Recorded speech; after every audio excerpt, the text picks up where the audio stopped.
온 세상이 어두웠던 먼 옛날, 옥황상제가 땅 위에 빛을 내려주니 꽃과 나무가 자라며 동물들이 살기 시작했고, 인간들은 밝은 세상에서 사는 것이 무척 행복했습니다. 옥황상제는 어둠 속에 슬피 살아가는 인간들을 가엾게 여기고 8명의 신선을 인간 세상에 보냈습니다. 신선들이여, 지금 인간 세상으로 내려가 그들의 삶을 두루 살피도록 하여라.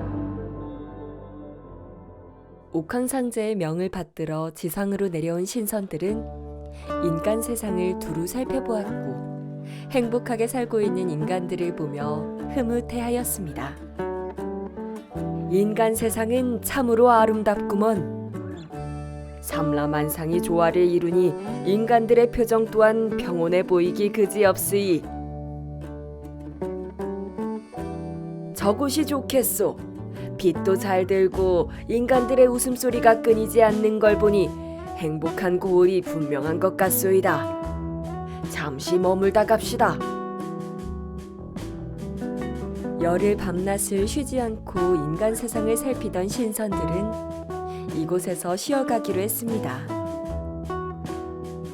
게으름 피우지 않고 부지런히 일하며 열심히 살아가는 인간들의 모습에 감복한 신선들은 옥황상제께 알리기 위해 서둘러 하늘로 올라갔습니다. 그러자 예사롭지 않은 일이 일어났습니다. 신선들이 머물다 간 자리에 8개의 봉우리가 솟아나기 시작했습니다. 이거 참 예산 일이 아니로구나. 어찌 이런 일이. 어르신, 이것은 필시 옥황상제께서 우리 고을에 복을 내려주시는 게 아닐까요? 맞네, 맞아. 우리가 이러고 있을 것이 아니라 하늘에 감사의 제를 올리세. 벼랑간 솟아오른 봉우리에 화들짝 놀랐지만 성심이 맑은 고을 사람들은 이내 하늘에 크게 감복했습니다. 그리하여 고을 사람들 모두가 한마음 한뜻으로 8봉우리를 향해 정성스레 절을 올렸고, 천일째 되던 날 하늘에서 웅장한 목소리가 들려왔습니다. 참으로 착한 백성들이로구나. 너희의 성심이 나를 감복시켰으니 내 너희에게 보답을 해주고 싶구나. 소원을 말해보거라. 옥황상제님, 저희는 영생도 금은보화도 바라지 않습니다. 다만 병들지 않고 오래오래 건강하게 살고 싶습니다. 소박한 소원이 따로 없구나. 너희들의 바람이 그러하다면 내 기꺼이 들어주겠노라. 옥황상제의 말이 끝나자 선녀들이 하늘에서 내려와 황금 열매 씨앗이 든 주머니를 고을 사람들에게 건네주었습니다.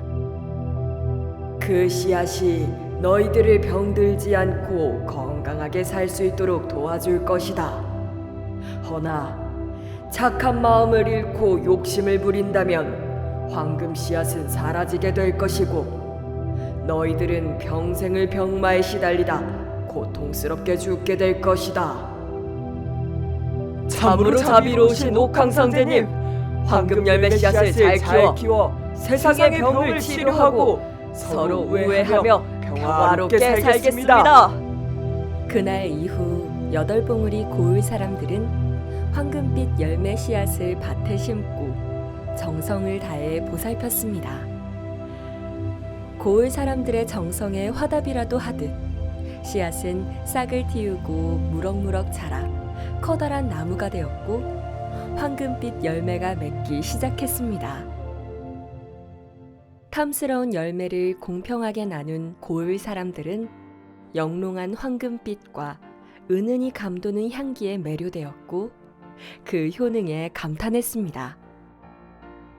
속병이 있는 사람은 열매에 즙을 짜서 먹었고, 상처나 피부병에 걸린 사람들은 열매에 즙을 바르자 신통방통하게도 병이 나았습니다. 그리하여 고을 사람들은 황금빛 열매를 만병통치약이라고 불렀고 건강하고 행복하게 살 수 있었습니다. 마음씨가 착한 8봉우리 고을 사람들은 다른 고을 사람들에게도 황금 열매의 씨앗을 나눠주었습니다. 그러나 황금 열매 나무는 8봉우리 고을이 아닌 다른 고을에서는 싹조차 틔울 수 없었습니다. 그 이유는 8봉우리 고을은 바다를 품고 있고 햇볕이 풍부해 황금빛 열매를 수확하기에 최적의 장소였던 것입니다. 그러던 어느 해 나라의 역병이 창궐해 안타깝게도 수많은 백성들이 목숨을 잃었습니다. 진정 방법이 없다는 말이오. 궁궐의 내의관들은 무얼 하고 있단 말이오. 전하, 아래옵기 황궁하오나 방도를 찾아내지 못했나이다. 역병이 창궐한 고을을 봉쇄하고 불을 질러 더 이상 번지지 않도록 하시옵소서. 임금님은 나라의 모든 의원을 동원하였으나 허사였고 속수무책으로 퍼지는 역병과 자신의 무능함에 눈물을 흘렸습니다. 한편 나라 안에 역병이 퍼졌다는 소식을 8봉우리 고을 사람들도 전해 들었습니다. 역병이라니, 역병이라니! 우리가 이대로 가만히 있으면 안 되지 않겠소? 그래요! 어서 황금빛 열매를 임금님께 바칩시다. 고을 사람들은 황금빛 열매를 수레에 가득 싣고 서둘러 궁으로 향했습니다. 8봉우리를 지나 궁으로 가던 중 역병으로 힘들어하는 고을을 보았습니다. 서둘러 그들에게 황금빛 열매를 건네주었고 열매를 삼키지 못하는 사람들에게는 즙을 짜서 먹였습니다. 그러자 눈으로 보고도 믿을 수 없는 기적이 일어났습니다. 큰 고통으로 사경을 헤매던 환자들이 하나둘 기운을 차리기 시작했습니다. 8봉우리 고을 사람들은 궁으로 가는 길에 만났던 모든 고을에 황금빛 열매를 건네며 역병으로 힘들어하는 사람들을 치료해 주었습니다.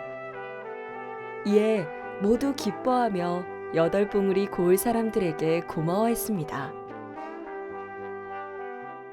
이윽고 궁에 도착했으나 수레에 남은 황금빛 열매는 단 하나뿐이었습니다. 이를 어쩐담. 황금빛 열매가 하나밖에 남지 않았으니 하나 남은 황금빛 열매라도 임금님께 전해드리려 8봉우리 고을 사람들은 당장 궁으로 들어갔습니다. 궁 안은 몹시 소란스러웠고 왕세자 또한 역병으로 사경을 헤매는 중이었습니다. 전하, 이 열매는 하늘이 주신 열매로 만병통치약이라고 불릴 정도로 효능이 뛰어납니다. 역병의 특효약임이 분명합니다. 임금님과 신하들은 처음 보는 황금빛 열매를 보고 신기해하면서도 역병을 치료할 수 있다는 말에 반신반의하였습니다. 하지만 세자의 목숨이 위태로워 임금님은 8봉우리 고을 사람들의 말을 들어보기로 했습니다. 만약 저들의 말이 거짓으로 드러난다면 그때는 큰 벌을 내리리라. 내의원은 정성스럽게 황금빛 열매의 즙을 내어 세자에게 먹였습니다. 그러자 펄펄 끓었던 열이 내려가고 세자 역시 기운을 차리며 눈을 떴습니다. 아니 세상에 이럴 수가! 이 황금빛 열매가 도대체 무엇이길래 사람을 살린단 말인가? 자리에 있었던 모두가 놀라 입을 다물지 못했습니다. 믿을 수 없는 광경을 본 임금님은 8봉우리 고을 사람들과 신하들에게 아직 역병으로부터 벗어나지 못한 고을에 황금빛 열매를 보내달라고 명했습니다. 얼마 후 온 나라에 들끓던 신음과 죽음의 그림자가 사라지고 백성들의 환호와 웃음소리가 들려왔습니다. 황금빛 열매 만세! 임금님 만세! 여덟 뿌리 고운 사람들 만세! 그렇게 황금빛 열매가 백성들을 살리고 나라를 구하자 임금님은 마음 착한 여덟 봉우리 고을 사람들에게 큰 상을 내렸습니다. 그리고 황금빛 열매에는 유자라는 이름을 지어주었습니다. 나라를 구한 여덟 봉우리 고을에는 많은 사람들이 찾아와 고마움과 감사를 표했고 8명의 신선이 머물다 간 8개의 봉우리는 파령산이라 불리게 되었습니다. 8봉우리 고을은 다른 고을에 비해 햇볕이 풍부하고 크게 일어날 고을이라고 하여 흥양이라 불리게 되었고 이는 고흥의 옛 이름이기도 합니다. 실제로 고흥은 우리나라 가장 남쪽에 있어 일조량이 최고로 많습니다. 그런 까닭에 유자는 북쪽의 추운 지방에서는 자라지 못하고 남쪽의 따스한 바닷가 쪽으로 퍼져나가 자라게 된 것입니다. 욕심 없고 마음씨 착한 고흥 사람들은 오늘날에도 여전히 맛있는 유자를 수확해 모두에게 건강한 맛을 전하고 있습니다. 현재 유자는 효능이 입증되어 전 세계 여러 나라로 수출하는 고흥의 효자 품목이 되었습니다.